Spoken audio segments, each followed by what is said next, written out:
علی کو چڑھایا، حضرت علی نے بتوں کو توڑ دیا۔ اب ہمارے آقا نے حضرت علی سے اسی موقع پر پوچھا، اے علی کہاں تک پہنچے؟ سبحان اللہ سبحان اللہ، کہاں تک پہنچے؟ حضرت علی عرض کرتے ہیں یا رسول اللہ اگر اجازت ہو جائے تو عرش اعظم کا پایا پکڑ کے کھینچ لوں۔ سبحان اللہ سبحان۔ اب سمجھ میں آیا کہ حضرت علی سے بتوں کو کیوں توڑوایا جا رہا تھا، کیونکہ حضرت علی کو پہنچانا تھا۔ اور حضرت علی نیچے اترے اور اترنے کے بعد مسکرانے لگے۔ ہمارے آقا نے پوچھا علی مسکرا کیوں رہے ہو؟ عرض کیا یا رسول اللہ میں نے عرش اعظم سے چھلانگ لگا دی، مجھے کچھ نہیں ہوا۔ آقا فرماتے ہیں چڑھایا تو میں نے تھا، اتارا حضرت جبریل نے ہے۔ چڑھانے والا میں ہوں، اتارنے والے حضرت جبریل ہیں، تو تمہیں کیا ہو سکتا ہے؟ حضرت مولا کائنات رضی اللہ تعالیٰ عنہ ہمارے اور آپ کے پیارے آقا ان کے بارے میں اسی لیے فرماتے ہیں۔ اور اگر یہ تمام چیزیں، یہ فضیلتیں اگر حضرت مولا علی سے منسوب نہ کی جائیں تو اس میں خالی حضرت مولا علی کی ہی توہین نہیں بلکہ ہمارے آقا کی بھی کسر شان ہے، ہمارے آقا کی بھی کسر شان ہے۔ ہمارے آقا نے اسی لیے حضرت مولا علی کے بارے میں فرمایا من کنت مولا فعلی مولا، جس کا میں مولا ہوں اس کے علی مولا ہیں۔ اور جس نے مجھے تکلیف پہنچائی، جس نے مجھے گالی دی، جس نے حضرت علی کو گالی دی اس نے مجھے گالی دی، جس نے حضرت علی کو تکلیف پہنچائی اس نے مجھے تکلیف پہنچائی۔ مولا علی قرآن کے ساتھ ہے اور قرآن مولا علی کے ساتھ ہے۔ کل میدان محشر میں جہاں قرآن ہوگا وہاں مولا علی ہوں گے اور جہاں مولا علی ہوں گے وہاں نبی ہوں گے۔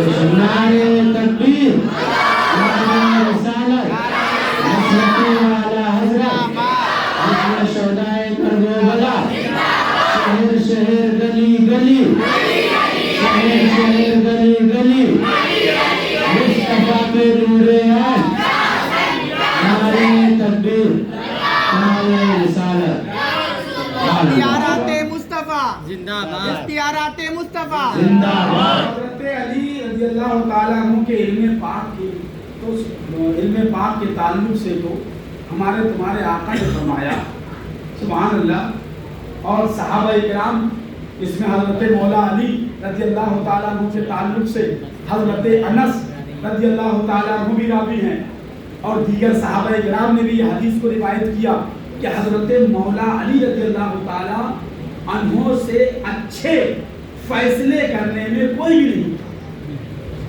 فیصلہ کرنے میں حضرت مولا علی، حضرت عمر فاروق اعظم رضی اللہ تعالیٰ عنہ ایسے جلیل القدر صحابی کہ جب آج کے زمانے میں حضرت عمر فاروق اعظم کے زمانے میں ایک زناکار خاتون کے حق میں حضرت عمر نے فیصلہ کر دیا کہ اس کو سنسار کیا جائے، پتھر مارے جائے اسلامی قانون کے اعتبار سے، پیٹ میں حمل ہے، بچہ ہے، حضرت عمر نے حکم دے دیا کہ اس کو سنسار کیا جائے۔ حضرت مولا علی تشریف لائے اور آنے کے بعد ارشاد فرمایا اے عمر رضی اللہ تعالیٰ کیا تم نے ہمارے آقا کے فیصلے کو نہیں سنا تھا؟ ہمارے آقا نے ارشاد فرمایا کہ اگر کسی حاملہ عورت کو سنسار کیا جائے گا تو اس وقت تک اس کو سنسار نہیں کیا جائے گا جب تک اس کے پیٹ میں جو بچہ ہے وہ پیدا نہ ہو جائے۔ اور اس کے بعد حضرت عمر فاروق اعظم فرماتے ہیں کہ اگر اس وقت حضرت مولا علی نہ ہوتے تو عمر ہلاک ہو جاتا۔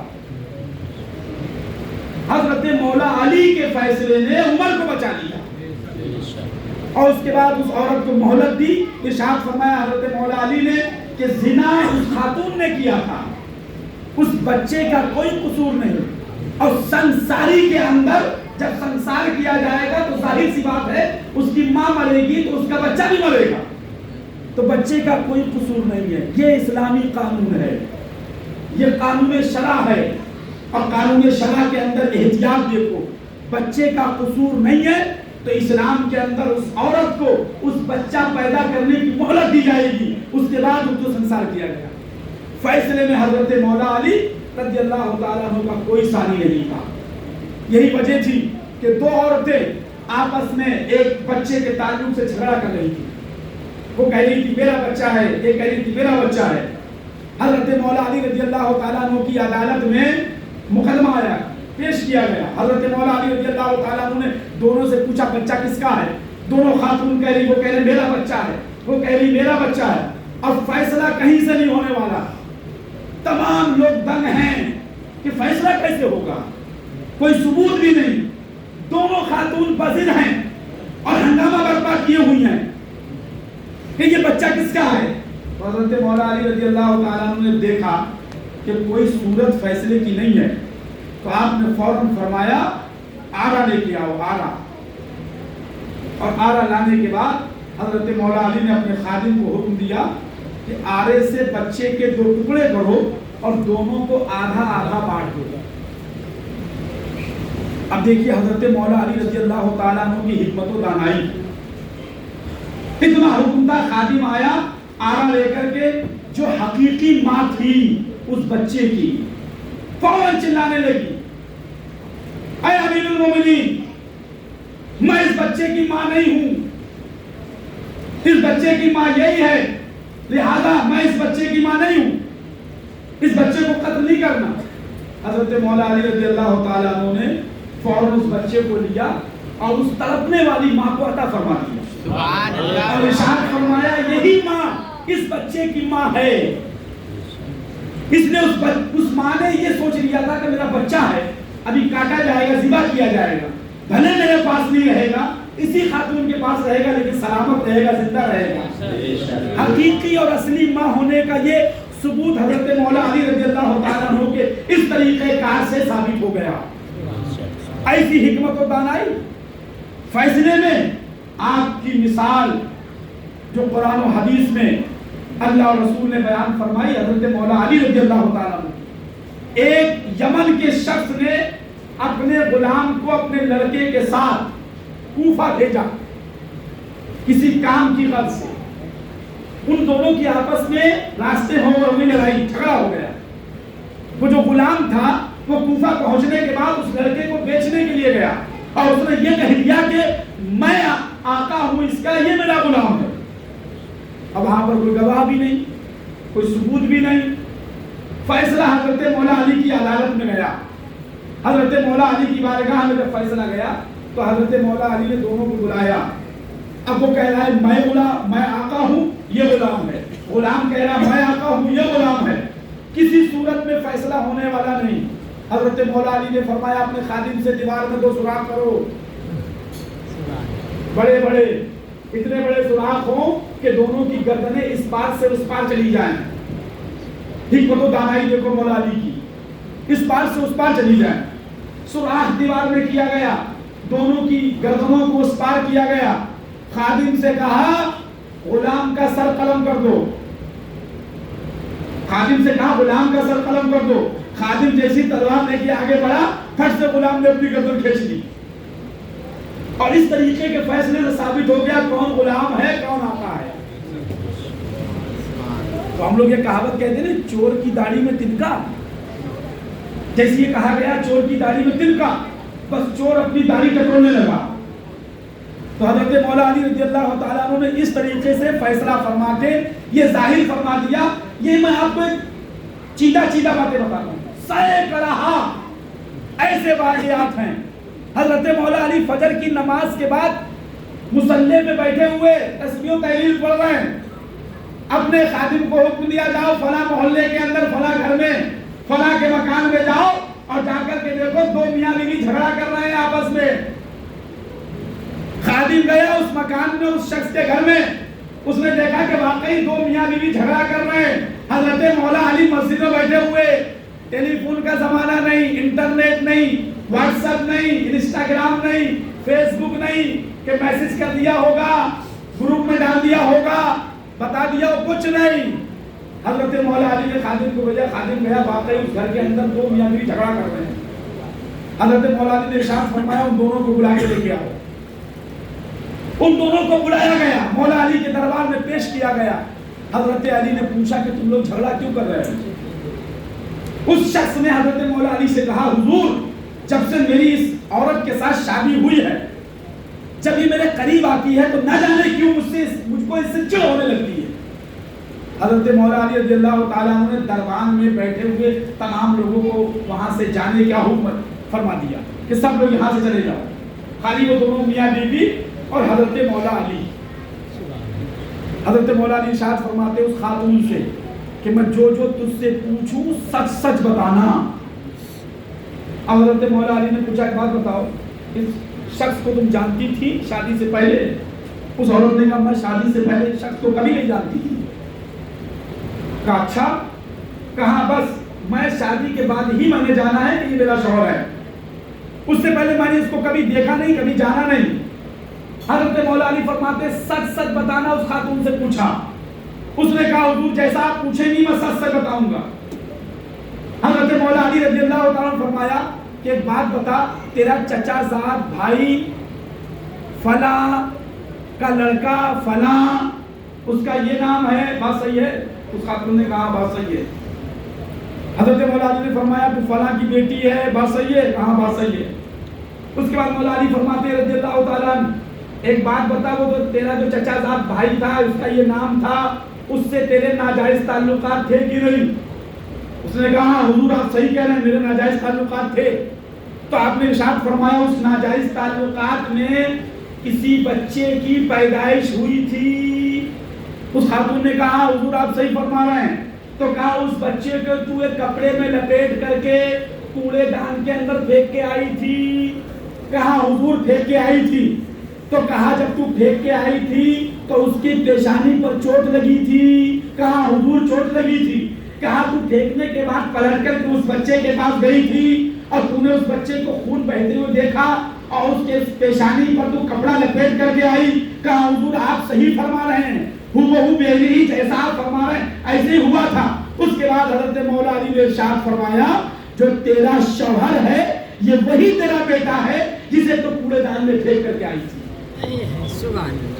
لہٰذا یہ تیرے سگے بیٹے کے ساتھ تیرا نکاح ہوا ہے، اس بنیاد پر اس کی تیرے ساتھ پٹری نہیں کھاتی ہے۔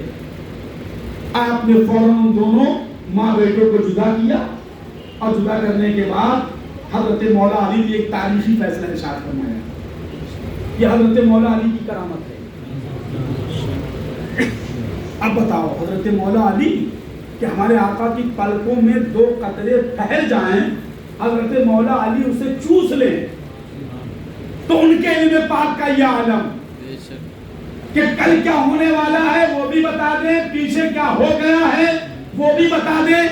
اس زناکار خاتون کے معاملات کو اس کے سوا کوئی دوسرا نہیں جانتا تھا انسانوں میں، لیکن حضرت مولا علی ہیں، سب کی خبر ہے۔ اسی لیے ہمارے تمہارے آقا نے فرمایا انا مدینۃ العلم وعلی بابوہا، میں علم کا شہر ہوں اور علی اس شہر کا دروازہ۔ اسی لیے حضرت مولا علی رضی اللہ تعالیٰ عنہ کہ ایسے بے شمار حدیث پاک میں فیصلے موجود ہیں، بے شمار فیصلے کہ جو حضرت مولا علی نے کیے، لوگوں کی عقلیں دنگ رہ گئی کہ فیصلہ ہوگا کیسے، اور حضرت مولا علی چٹکیوں میں اس کو حل کر دیتے، چٹکیوں میں۔ اور یہ فیصلہ کرنے کی تائید و حمایت حضرت مولا علی کی خالی حدیثوں میں نہیں بلکہ اشارے اور کنایے میں اللہ تبارک و تعالیٰ نے قرآن پاک میں بھی اس کا ذکر فرمایا۔ یہ حضرت مولا علی رضی اللہ عنہ اور اپنے آقا سے ایسی محبت فرماتے، اپنے آقا سے ایسی محبت فرماتے، اور ہمارے آقا بھی حضرت مولا علی سے ایسی محبت فرماتے، اسی لیے تو فرما دیا کہ علی کو دیکھنا عبادت ہے، عبادت۔ علی کو دیکھنا عبادت ہے۔ حضرت مولا علی رضی اللہ تعالیٰ عنہ جب جنگ تبوک میں حضرت مولا علی رضی اللہ تعالیٰ عنہ کو ہمارے آقا لے کر کے نہیں گئے، جنگ تبوک میں لے کر کے نہیں گئے تھے حضرت مولا علی رضی اللہ عنہ، مدینہ شریف میں چھوڑ گئے۔ اور جب آپ مقام صحبہ میں حضرت مولا علی رضی اللہ تعالیٰ عنہ ہمارے آقا کے ساتھ ہمراہ سفر میں تھے تو سفر کی تھکان ہمارے آقا کے جسم اقدس پر، تھکن کی سفر کی جو تھکان ہے اس کا احساس ہمارے آقا کو ہوا، تو ہمارے آقا نے فرمایا علی میں آرام کرنا چاہتا ہوں، میں تھوڑی دیر آرام کرنا چاہتا ہوں۔ حضرت مولا علی رضی اللہ تعالیٰ عنہ نے اپنے آقا کو اپنے زانوں پر لٹا لیا، اپنے زانو پر ہمارے آقا کو حضرت محمد رکھا رہنے ہی لگ جائے گا تو کیا ٹھنڈا ہو جائے گا. ارے تو اتنا ٹھنڈا ہوتا وہ چل نہیں رہا, کہیں بھی رکھو گے ٹھنڈے ہونا.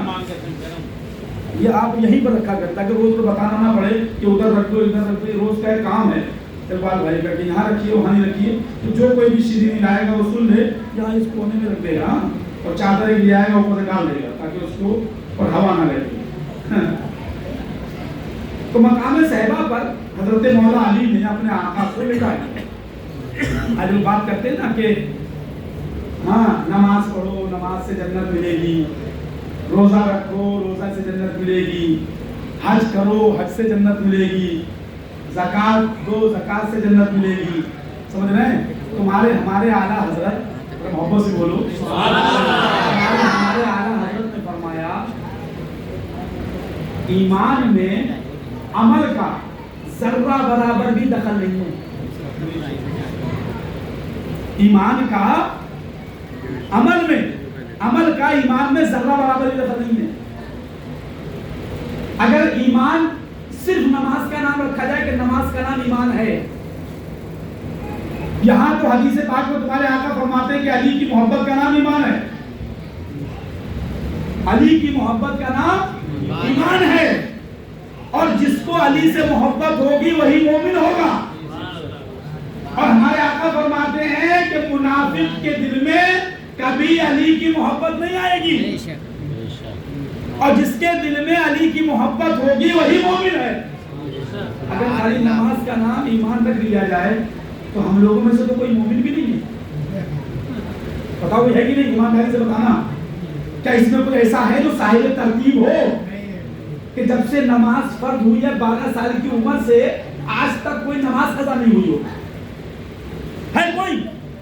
تو اگر نماز کا نام ایمان ہے مسلمان ہے تو ہم میں تو بہت سارے لوگ ہوں گے جو مسلمان ہی نہیں ہے کہ نہیں بھائی؟ اگر فرض کر لو روزے کا نام ایمان ہے تو اس میں بہت لوگ ہوں گے کہ جو مسلمان ہی نہیں ہوں گے. ارے کتنے لوگ روزے رکھتے ہیں رمضان کے؟ کبھی نہ کبھی تو چھوٹے ہوں گے. اس لیے 12 سال کی عمر سے روزے بھی فرض ہو گئے, 12 سال کی عمر سے نماز بھی فرض ہو گئی, 12 سال کی عمر سے اگر استطاعت ہے مال کے نصاب ہو زکات بھی واجب ہو گئی, اگر حیثیت ہے حج بھی فرض ہو گیا. یہ تمام چیزیں ہو گئی. تو اگر ان اعمال کا نام ایمان رکھ دیا جائے تو بتاؤ کوئی مومن بچے گا؟ کوئی مسلمان ہے؟ دنیا میں ڈھونڈو گے تو کوئی نہیں ملے گا. کہیں نہ کہیں کسی مجبوری ہی کے سبب ٹھیک ہے نماز چھوٹی ہوگی, روزہ چھوٹا ہوگا. اس لیے تمہارے ہمارے اعلیٰ سرکار فرماتے ہیں عمل کا ایمان میں ذرہ برابر بھی کوئی حصہ نہیں ہے. ایمان الگ چیز ہے, عمل الگ چیز ہے. ایمان اگر ہوگا تو تمہارے عمل تم کو فائدہ دیں گے, اور اگر ایمان نہیں ہوگا تو تمہارے عمل تم کو فائدہ نہیں دیں گے. یہ اصول شرع ہے, شریعت کا اصول ہے, شریعت کا قانون ہے. میں اس سے آپ نہ سمجھیے گا کہ میں آپ کو کہہ رہا ہوں نماز مت پڑھو. وہ تو اگر آپ کو میں کہوں تو بھی آپ نہیں پڑھو گے, اور جن کو پڑھنا ہے ان کو پڑھنا ہے, جن کو نہیں پڑھنا ہے ان کو نہیں پڑھنا ہے. ابھی فرض کر لو کہ ہم الحمدللہ سب مسلمان ہیں, تو مسلمان ہیں کہ نہیں؟ کبھی اس مسجد کے اندر یہ اس طریقے کا کوئی پروگرام ہوا ہے کیا ہے کسی مولانا صاحب کو بلا لو, ہماری بلڈنگ کے لوگوں نے صبح کا ناشتہ کرنا بند کر دیا ہے, صبح میں ناشتہ نہیں کرتا ہے کوئی, خالی پیٹ اور بھوکے پیٹ دھندے پہ چلے جاتے ہیں. کوئی ایسا معاملہ ہوا ہے, کوئی اسٹرائک ہوئی ہے کسی بلڈنگ میں؟ آپ کو ناشتے کی معلوم ہے کہ ناشتہ صبح اٹھ کر کے 9 بجے کرنا ہے. کبھی کوئی ایسی مجلس ہوئی ہے کہ صاحب ایک جلسہ کرو جس کے اندر لوگ بڑا بھوکے رہنے لگے ہیں, دوپہر کا کھانا نہیں کھاتے ہیں, شام کا کھانا نہیں کھاتے؟ کبھی نہیں. ہم کو صبح کے ناشتے کی پتہ ہے ناشتہ کرنا چاہیے, دوپہر کا کھانا معلوم ہے دوپہر کا کھانا کھانا چاہیے, شام کا کھانا معلوم ہے کھانا چاہیے. گوشت کی بوٹی کیسے نوچنا ہے کسی اسکول میں نہیں پڑھایا جاتا ہے, کسی کوچنگ یا کسی کالج کے اندر پڑھایا نہیں جاتا ہے کہ گوشت کھانا چاہیے, بریانی کھانا چاہیے, قورمہ کھانا چاہیے, دال گوشت کھانا چاہیے. کبھی ہمارے یہاں کسی کو بتایا نہیں جاتا ہے. کہاں سے سیکھتے ہیں؟ کہاں سے سیکھتے ہیں؟ مسلمان ہونا اور نماز کے لیے تم سے کہا جائے. مطلب ہم یہ اپنے آپ کو یہ بھی کہہ رہے ہیں کہ ہم مسلمان ہیں اور پھر آپ کو یہ بھی کہا جائے کہ آؤ نماز پڑھو, تو عجیب بات ہے. ارے یار تم مسلمان ہو اور نماز پڑھنا یہ تمہارا اپنا کام ہے, تمہاری اپنی ذمہ داری ہے.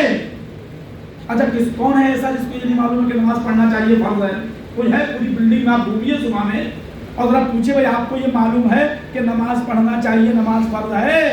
ایک آدمی پورے مغرا سیل فاٹا میں دکھا دو مجھے جو یہ کہے کہ نماز نہیں پڑھنا چاہیے معاذ اللہ, یا مجھے معلوم ہی نہیں کہ نماز بھی ہمارے اوپر فرض ہے. ایک آدمی ملے گا آپ کو؟ کوئی نہیں ملے گا. سب کو سب معلوم ہے. تو جو چیز معلوم ہے وہ بتائی جائے اور جو چیز نہیں معلوم ہے وہ نہ بتائی جائے. تو مقام صحیحہ میں حضرت مولا علی ہیں. ابھی یہاں پر دونوں لوگوں کی چیزیں بھی بیان ہوں گی. حضرت مولا علی نے نماز چھوڑی بھی ہے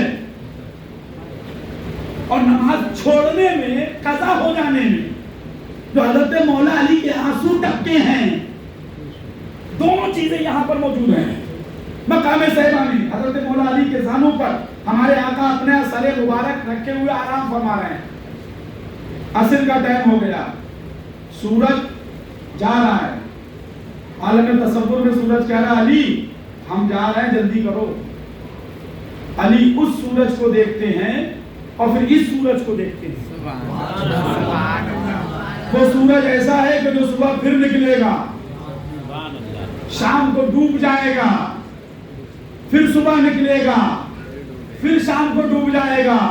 لیکن جو زانوں میں جو سورج لیٹا ہے وہ کبھی ڈوبتا نہیں ہے. اب حضرت علی ادھر دیکھ رہے ہیں اوپر دیکھ رہے ہیں, ادھر دیکھ رہے ہیں اوپر دیکھ رہے ہیں. سورج کہہ رہا ہے جلدی کرو علی ہم جا رہے ہیں. کہتے کہتے سورج ڈوب گیا, نماز قضا ہو گئی. نماز قضا ہو گئی. اور حضرت علی کو جب عصر کی نماز قضا ہو جانے کا ٹینشن ہوا کہ دیکھیے نبی کی محبت بھی بجا لا رہے ہیں اور نماز چھوڑنے کا آپ کو افسوس بھی ہو رہا ہے, اور آنکھ سے آپ کے آنسو نکلے اور نکل کے وہ کہاں گرے؟ رخ زیبائے مصطفیٰ پر, نبی کے رخساروں پر, نبی کے چہرے پر. وارے واہ حضرت علی کے آنسو, ان کو جگہ ملی تو کہاں ملی؟ نبی کا چہرہ بیدار ہوا, پوچھا علی تمہیں کس چیز نے رلایا؟ حضرت علی نے عرض کیا یا رسول اللہ نماز قضا ہو گئی. اتنا سننا تھا, آقا نے ارشاد فرمایا قضا پڑھو گے کہ ادا؟ بے اختیار نبی ہوتے تو پوچھتے, محتاج نبی ہوتے تو پوچھتے. یہ بے اختیار ان چھچھودروں کے ہوں گے, ہم سنیوں کے تو با اختیار نبی ہیں, اس لیے پوچھ رہے ہیں قضا پڑھو گے کہ ادا. اور حضرت علی بھی علی ہیں, ان کو معلوم ہے با اختیار نبی ہیں, بے شک انہوں نے اپنے آقا کے جلوے دیکھے ہیں, ان کو معلوم ہے اللہ تعالیٰ نے ساری کائنات کے خزانے کسی محبوب کے ہاتھ میں تھما رکھے ہیں. پوری کائنات کے خزانوں کی کنجیاں چابیاں محبوب کو دے رکھی ہیں. اسی لیے فرمایا گیا لا الہ الا اللہ یہ جنت کی چابی ہے, چابی. لا الہ الا اللہ جنت کی چابی ہے. چابی تو ہے لیکن بغیر دندانے کے ہے. چابی تو ہے لیکن جو اس کے اندر کھانچے ہوتے ہیں تالا کھولنے والے, وہ کھانچے اس کے اندر نہیں.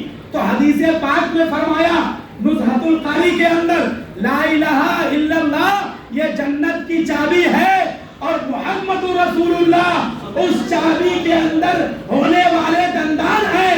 تو خالی لا الہ سے نہ جنت کی چابی بنے گی اور نہ جنت کھلے گی جب تک محمد رسول اللہ نہ اس سے شامل ہو. بے شک سبحان اللہ. نعرہ تکبیر, نعرہ رسالت, والا حضرت شہدائے کربلا, نعرہ تکبیر, نعرہ رسالت. اس لیے حضرت مولا علی کو پتا تھا ہمارے آقا با اختیار ہیں. بے شک